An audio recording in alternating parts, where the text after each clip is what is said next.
나눠보도록 하겠습니다. 자, 뭐 항상 그 젊은 분들 얘기를 들으니까 좀 나이 든 세대를 저보고 대변해라 이런 요구들을 해주시는데 일부 뭐 저는 또 뭐 대변을 해야 될 건 해야죠. 근데 일단 듣는 게 중요한 것 같아요. 저는 먼저 들어보고 네, 들어보고서는 얘기를 좀 해봐야 되지 않을까 하는 생각이 드는데요. 최근에 지금 교육 분야에서 이게 좀 화제가 많이 되고 있어요. 학생 인권 종합 계획. 일단 어떤 내용이 담겨 있는지. 그러면 저희는 인권 조례라는 게 있는 걸로 알고 있었는데 이거랑 이름이 조금 비슷한 듯하면서 다르거든요. 어떤 차이가 있는 것인지 이걸 아무래도 양재 활동가께 좀 먼저 여쭤볼까요? 네. 서울특별시 학생인권조례 제44조에 따르면 교육감이 3년마다 한 번씩 기본계획을 수립해서 이행해야 한다라는 조항이 있어요. 네. 그래서 학생인권 종합계획이라는 것이 3년마다 한 번씩 정기적으로 수립되는 서울시 교육청의 계획입니다. 그럼 처음 시작은 언제부터 시작해서 3년마다가 되는 건가요? 2010년에 학생인권조례가 제정됐으니 그때부터 시작을 했겠죠. 네. 그래서 2017년에도 발표된 바 있었는데 당시에는 좀 이행률이 2018년부터 2020년까지의 종합계획의 이행률이 52.1%에 그쳐서 좀 절반 정도 이행했다고 얘기할 수 있습니다. 네. 자, 그렇다면은 그 학생 인권 조례하고는 어떤 차이가 있는 거라고 볼 수 있어요? 어떤 연관이 있어요? 학생인권 조례에 의해서 만들어지는 계획이 학생인권 종합계획이라고 보시면 될 것 같아요. 그렇군요. 자, 그렇다면 이번 내용을 좀 전반적으로 좀 두 분이 보셨을 텐데 평가를 먼저 좀 해주시고 또 눈여겨본 부분이나 뭐 문제가 된 부분이나 그걸 서로 또 양쪽에서 한번 또 입장을 들어보도록 하죠. 먼저 이진성 편집장께 좀 여쭤볼까요? 예. 저 같은 경우에는 우선 노동 인권 교육에 대한 부분이 포함된 거를 좀 눈여겨봤어요. 네. 학생 인권 종합 계획에는 학생들이 이제 노동권에 대해서 배울 수 있도록 이제 교육이나 게임 자료를 개발하는 내용도 포함이 됐는데요. 2019년 기준에 전국 중고등학생 학생 중에 약 8.5%가 아르바이트를 경험을 해요. 생각보다 많은 학생들이 일경험을 하고, 최근에는 또 여학생들이 SNS에 화장품 리뷰 등을 올리고 업체로부터 대가를 받는 소위 디지털 노동이라는 개념도 등장을 했어요. 유튜버기도 하고 이제 뭐 다른 그 SNS 플랫폼이 많거든요. 학생들이 거기 쓰는. 가서 활동을 하기도 하고. 거기에서 이제 제품 리뷰를 올리고 이제 제품을 받거나 아니면 소정의 이제 금액을 받는데 이것도 어떤 의미로는 디지털 노동이거든요. 기업에서 정한 기준에 맞추는 리뷰를 올려야 되기 때문에 그런데 이제 학생들이 본인들이 노동을 하면서도 무엇이 노동인지 어떤 가치가 있는지 이런 거를 잘 알지 못하면 약간 스스로의 가치를 알지 못한 착취를 당하거나 그렇죠. 네, 그런 식의 어떤 문제가 발생을 하기 때문에 학생들이 사실 청소년한테 무슨 노동권 교육이냐라고 생각을 할 수도 있지만 이게 사실 굉장히 밀접하게 관련이 있고 또 다른 사람을 노동하는 개인으로 존중하는 방법을 배울 수 있는 되게 중요한 계기라고도 생각을 합니다. 특히 우리 사회가 워낙 대부분은 근로자로 살아가는데 대체로 이제 고용주나 대기업의 관점에서 노동을 바라보도록 가르치거든요. 그렇기 때문에 이런 식의 어떤 관점 전환이 저는 좀 중요하다고 진짜 봤습니다. 그런 교육은 받아보지도 않고 사회를 나왔구나. 네, 그렇죠. 뭐 근로계약서 이런 거 알지도 못한 채로 사실 20살부터 바로 노동을 시작한 친구들도 많고. 그렇죠. 그렇군요. 그러면 양지 활동가께서는 어떻게 보셨습니까? 아무래도 이번 학생인권 종합계획에서 가장 논란이 되기도 했고 제가 주목했던 부분은 좀 성소수자 학생의 인권 보호 혹은 뭐 장애 학생의 인권 보호 같은 소수자 권리 보호의 측면이었던 것 같아요. 이 부분에서 좀 성소수자 학생 보호 및 지원은 굉장히 중요한 부분이라고 보는데 이게 모니터링이나 상담에 머물지 않고 좀 성중립 시설을 만들거나 혹은 학교의 다양한 교육 활동에서 우리는 사실 뭐 여자 한 줄 남자 한 줄 이런 게 너무 익숙해져 있잖아요. 그래서 이런 부분을 좀 개선하는 시도들도 필요하다. 이런 생각이 있었고요. 또 한 가지 좀 제가 고민했던 부분은 이 학생인권 종합계획에서 사실은 교사와 학생 간의 권력관계에 대한 고려가 많이 들어있지 않은 것 같았어요. 뭐 이를테면 폭력으로부터 자유로운 학교라는 비전이 있었는데 이 비전에서는 학생 간 폭력만을 다룰 뿐 학교폭력이라 불리는 교사의 학생폭력이나 체벌의 문제에 대해서는 딱히 언급하지 않고 있는 문제가 있고 또 상벌점제도 도입 이후에 좀 상벌점제가 교사의 일방적인 징계 수단이 될 수 있다. 교사가 지시를 불이행하면 학생에게 벌점을 주어서 뭔가 선도에 가게 한다거나 이런 식으로 악용될 수 있다라는 이야기가 있었고 그래서 이 부분에 대해서도 좀 개선이 필요하다는 지적이 나왔는데 네. 좀 아직까지는 이 종합계획에도 완벽히 담겨있지 못하고 좀 미비한 부분들이 있지 않나라는 생각이 들어서 상벌점제가 뭔지는 저는 잘 몰라가지고 아, 이걸 조금 설명해 주시면은. 그 학생인권 조례 제정 이후에 네. 교사의 학생에 대한 체벌이 금지되면서 네. 상벌점제라는 제도가 학교에 도입이 되었어요. 이 제도는 학생이 어떠한 뭐 규칙을 위반하거나 혹은 뭐 잘못을 저지르거나 이랬다고 판단될 경우에 뭐 벌점을 주는 뭐 이런 제도인데요. 체벌 대신에 벌점을 주겠다. 근데 문제는 이게 예. 교사의 자의적으로 쓸 수 있는 범위가 굉장히 넓다는 점이었어요. 그래서 뭐 교사 지시 불이행으로 벌점을 줄 수도 있고 그렇겠네요. 네, 그냥 뭐 풍기문란 행위 이런 것도 조항에 있는데 이런 것들이 되게 학생들 간의 연애를 탄압하는 규칙으로 여겨지기도 하고 학생인권 조례에 명시된 되게 정치적 자유가 있는데 학생들에게 예. 정치적인 발언을 했을 때도 뭐 상벌점제를 줄 수 벌점을 줄 수 있는 뭐 이런 부분들이 좀 문제가 되어 왔습니다. 네, 그렇군요.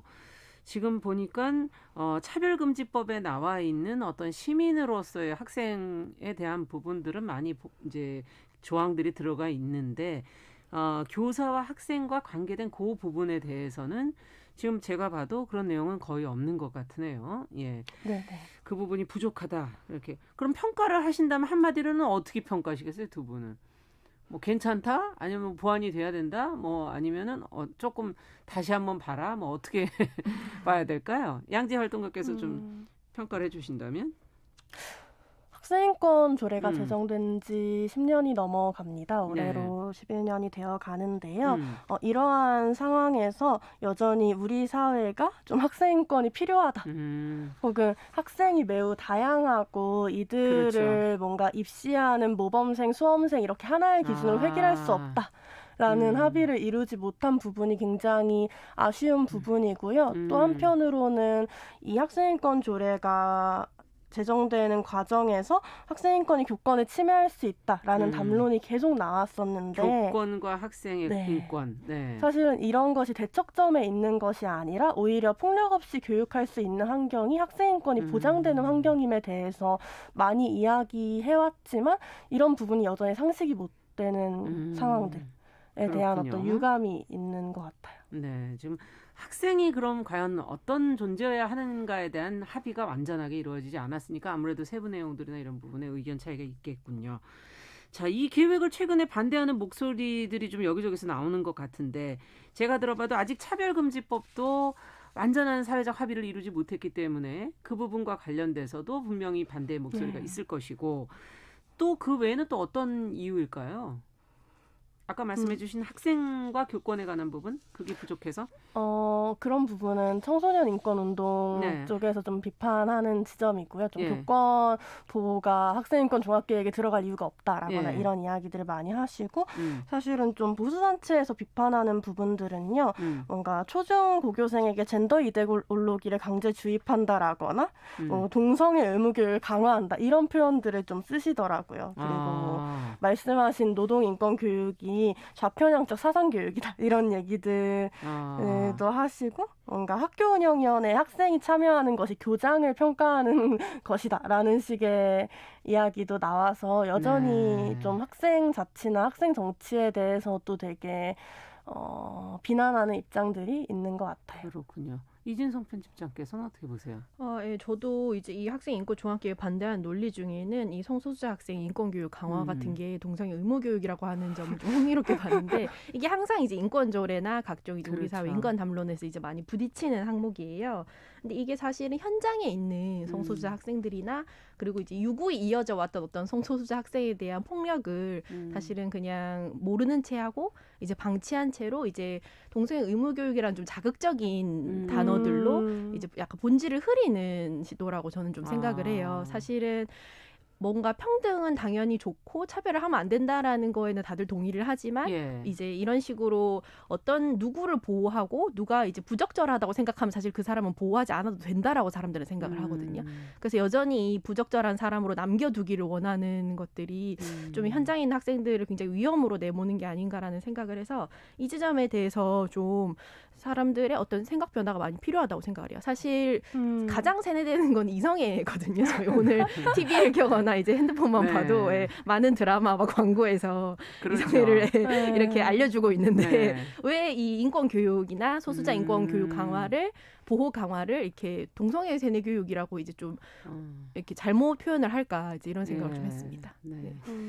지금 뭐 얘기를 하자마자 저희 아마 현장에 계신 선생님들 입장에서는 요즘 학생들 다루기가 얼마나 어려워. 아, 그렇죠. 네, 이 맞아요. 얘기가 안 나올까 했더니 나왔어요. 네. 그래서 K80857117번님께서 체벌이 아니고 상벌점이 아니고 일탈을 꿈꾸는 아이들에게 등 어떻게 선도를 해야 된다는 얘기인가요? 뭐 관리를 위한 손발은 다 묶어두고 아이들을 방치하지 말라고 하면 그 말로 선도를 해야 할까요? 답답합니다. 선생님들 입장에선 이런 입장을 선생님의 입장을 대변해서 글을 네, 좀 네. 써주셨어요.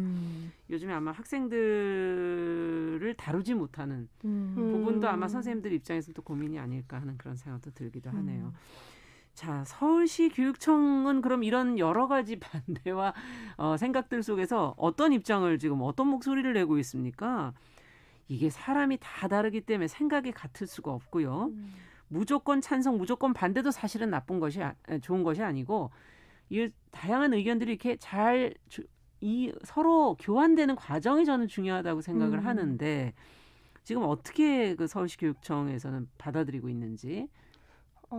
서울시 교육청에서는 우선 공청회를 열고 좀 의견을 수렴하는 기간에 있는 것으로 알고 있고요. 네. 저는 청소년 단체에서 일을 하다 보니 좀 청소년들 사이에서의 목소리에 대해 좀 공유를 드리자면 좀 촛불청소년 인권법 제정연대라는 연대체에서 발표한 2019년 전국 학생인권 실태조사에 따르면 네. 최근 1년간 학교를 그만두고 싶다는 생각을 한 청소년 분들이 47.3%라고 해요. 와. 절반이 되는 수치죠. 네. 그리고 학교 생활에서 선생님에게 가장 바라는 두 가지로는 학생을 존중하는 태도, 학생과 소통하는 수업이 가장 상위권으로 뽑혔다고 하고 네. 저는 이런 게 학생인권에 대한 열망을 드러내는 지표 중에 하나라고 생각을 하고요. 예. 그래서 뭔가 요즘 교실에서 학생들을 선도하기 어렵질 않은 말에 대해서 좀 현장의 어려움에 대해 어느 부분 정도는 이해하고 있는 지점들이 있지만 결국에는 그런 현장의 어려움을 인권적으로 풀어나가지 않으면 또 학생을 벌 주고 통제하는 것만이 좀 유일한 답으로 여겨지지 않을까라는 우려가 됩니다. 네. 이거 상당히 의외네요. 정말 그 바라는 두 가지 존중했으면 좋겠다. 소통하는 수업이었으면 좋겠다. 지금 그런 얘기였죠. 예. 이진송 편집장께서는 어떻게 보세요? 지금 사실 인권 개념이 교육 현장에 우리 세대 때는 처음에 도입이 안 되다가 이제 네. 도입된 지 그리 오래되진 않았고 네. 이런 선생님을 보신 적이 있으세요? 사실은 제가 1988년생인데 네. 제가 학교를 다녔던 90년대와 2000년대 초반에는 이런 개념이 이제 거의 없다시피 그랬죠. 했죠. 예.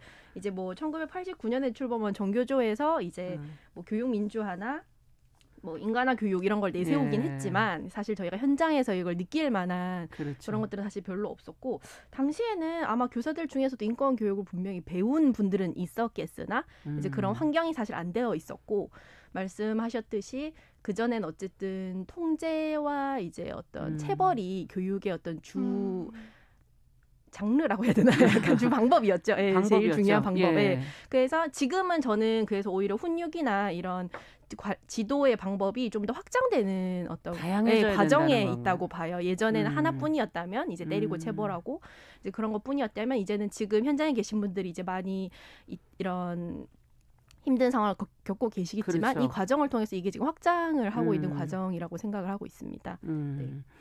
자, 그럼 지금 개인적인 어떤 성적 지향에 대한 우리 사회의 편견도 예전보다는 지금 뭐 차별금지법이 얘기되는 것만 해도 여러 가지로 바뀌고 있는 부분들이 많은데 어떻게 보십니까? 다양성, 인권 교육이 중요하다는 큰 틀. 이거는 뭐 어느 정도 우리 사회에 이견이 없을 텐데요.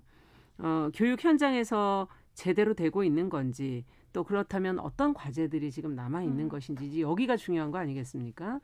두 분의 얘기를 좀 자세히 들어보고 싶네요. 네, 아무래도 학교 문화가 주변에 소수자가 없다고 생각하게 만드는 방식으로 작동하는 것 같아요. 그러니까 이를테면 뭐 장애 학생이든 이주민 학생이든 이런 사람들이 되게 배제되고 비과시화되고 눈에 보이지 않게 되는 지점들이 있고 네. 근데 이런 문화에 대해서 학교가 방관하거나 부추기는 경우도 많은 것 같아요. 사실 학교가 선호하는 학생의 기준이라는 게 되게 명확해서. 명확하고 사실 뭐 여학생이나 남학생이나 주어진 어떤 성고정관념이 있잖아요. 네. 그거에 부합해야 진짜 모범생이 되고 그래서 이런 부분들에 대한 고민이 필요하고 또 한 가지 좀 중점적으로 보는 부분은요. 네. 좀 학생들에 대해서 좀 학생인권 종합계획에 반대하는 목소리도 그렇지만 어른들에 의해 쉽게 선동될 수 있는 미숙한 존재로 바라보는 시선. 그래서 좀 인권교육이나 다양성 교육에서도 학생들이 이걸 당연하게 배워야 돼. 라고만 이야기하고 이것이 학생들의 삶에 어떤 의미이고 어떤 변화를 줄 것인지 별로 고민하지 않는 어떤 교육의 태도 이런 것들이 문제라고 생각해서요. 네. 인권교육이나 다양성 교육이 그 자체로 좀 학생들이 더 많이 자신의 삶에 대해 이야기하고 고민할 수 있는 방향의 교육이었으면 좋겠습니다. 네. 학교에서 정말 기준이 좀 정해져 있는 것 같네요. 알게 모르게 예전부터 쭉 어떤 학생이 정말 모범생이고 기준이 되는 학생이 있다 보니 아무래도 다양성보다는 자꾸 편견이 생기게 되는 게 아닌가 하는 그런 생각도 들고 어떻게 보세요? 이진송 편집장께서도. 저는 일단 현장에서의 다양성과 인권을 위한 교육은 한편으로는 아까도 나온 얘기지만은 교육 현장에서의 어떤 환경 재정비와 함께 가야 된다고 생각을 해요. 왜냐하면은 사회가 굉장히 빨리 변하고 청소년들은 그 변화의 물살을 가장 빨리 타기 때문에 어떤 폭력이라던가 아니면 어떤 차별 같은 것들이 굉장히 이제 빠르게 받아들이고 그런 것들이 새로운 매체 같은 걸 활용을 해서 빠르게 적용하는 양상을 보이는데 그렇죠. 상대적으로 교육 현장에 함께 있는 어른들이나 이런 분들은 그게 좀 느리거든요. 그렇죠. 그래서 속도가 다르죠. 그렇죠. 그래서 예를 들면은 그 메신저를 통한 학교 폭력 같은 경우도 어른들의 입장에서는 그게 심각하지 않은 거예요. 심각하지 않고 그냥 그거 꺼버리면 되지. 못 보니까요. 네, 못 보고 그게 그냥 온라인상으로 너한테 뭐라고 하는 건데 때리는 것도 아니고라는 식으로 넘어간다던가 이런 교육이 이제 그 교사들을 대상으로 좀 풍부한 현장 경험이랑 지원을 통해서 이제 빠르게 좀 이제 이루어져야 학생들도 이런 폭력에서 빨리 보호를 받을 수 있고 적절한 인권 뭐가 폭력이고 내가 어떤 것이 약자를 향한 폭력이고 이런 것들을 배울 수 있는 환경이 되지 않을까라는 그 양상이 생각을. 아주 예전과는 전혀 달라져 버리기 때문에. 네, 그렇죠. 그거를 이제 교육 현장에 있는 사람들도 함께 배워가면서 이제 발 맞춰 가야 되는. 그렇지 않으면 사실은 어떻게 보면은 좀 겉도는 정책이 될 수밖에 없는. 네, 그 생각을 했습니다. 그렇군요. 정말 SNS 상에서의 그 한동안 굉장히 많이 보도됐던 내용들인데 그것도 학생들에게 과연 어떤 영향이 있는 것인지를 다른 시선에서 지금 그걸 들여다봐야 되기 때문에. 그리고 새로운 감수성 교육이 필요한 거고요. 어떻게 보세요? 마찬가지 생각이십니까? 네, 저도 비슷한 부분들에 대해 동의하기도 하고요. 또 한편으로는 학교 문화라는 것을 되게 이 학교라는 물리적 공간을 중심으로 생각하시곤 하지만 사실은 학생들의 바운더리가 훨씬 더 넓게 있다라는 거. 학생들이 학교에만 머무는 존재가 아니고 다양한 사회적 교류를 하고 있는 어떤 시민이자 주체라는 점을 존중하고 갔을 때 이런 어떤 디지털 매체를 통한 폭력에 대해서도 고민해 볼 수 있고 또 학생들의 전반적인 삶의 영역 안에서 좀 학생 인권을 이야기해 볼 수 있지 않을까 생각합니다. 네, 정말 학교에 있는 학생만 학생은 아니군요, 진짜. 범주를 또 어떻게 봐야 될지. 그렇다면은 이제 인권 관련 문제도 그렇고 거의 모든 사안에서 제도가 없어서 문제라기보다는 지금 이제 이걸 어떻게 현장에서 해 나가느냐의 문제인 것 같기도 한데요. 또 어떻게 그게 체감되어질 것이냐 이것도 이제 문제가 될 거고요.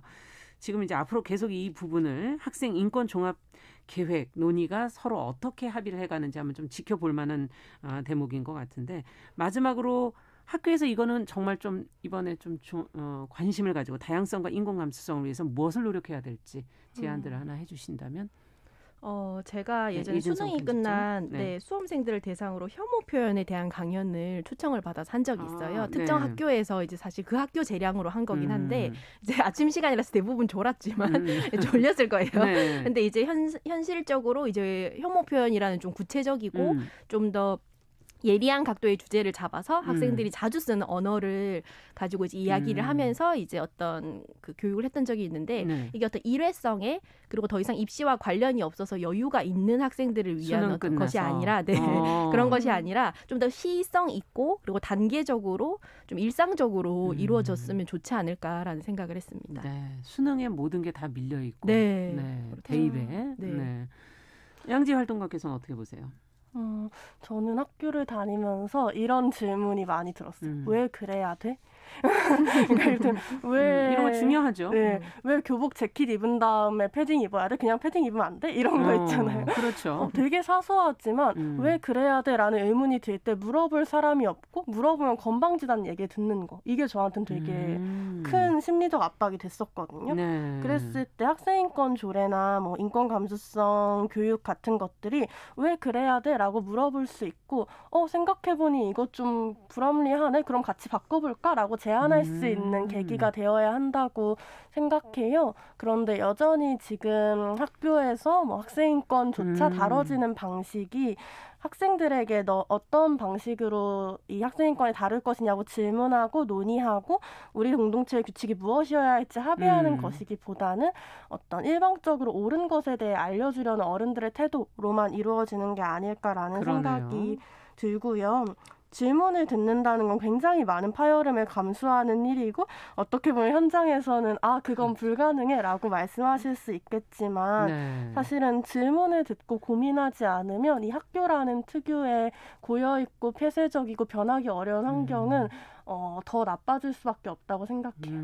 저는 이게 왜 가정으로 갑자기 들어오게 되는 상황을 떠올리게 될까요? 부모와 자식 간에서도 사실은 왜 그래야 돼? 라고 물으면 뭐라고 답을 해요? 우리 사회가 그만큼 그런 질문에 어떻게 보면 좀 익숙치 않은 거 아닐까 하는 그런 질문도 한번 해보게 되고 여러 가지 생각이 드네요. 이진성 편집장께서도. 네. 방금 굉장히 동의했어요. 왜 그래야 되는가의 질문에 보통 이제 넌 몰라도 돼라던가 이제 청소년이면 청소년이면 혹은 크면 알게 돼.